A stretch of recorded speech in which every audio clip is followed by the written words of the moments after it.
એક ભૂલ કરીએ, બરાબર? હિન્દી, ગુજરાતી અને અંગ્રેજી. અહીંયા અમને શબ્દ લખ્યો છે અને ત્રણેય ભાષામાં સાચી કઈ રીતે લખાય એ જોવાનું છે. ધારો કે તમારા બુકનું એક પેજ છે, બરાબર?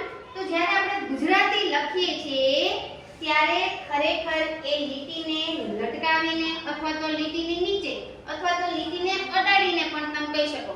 તો લીટીને લટકાવીને લખાય, બરાબર?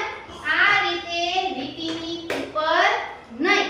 સાચી રીત આ છે, લીટીને લટકાવીને અડાડીને.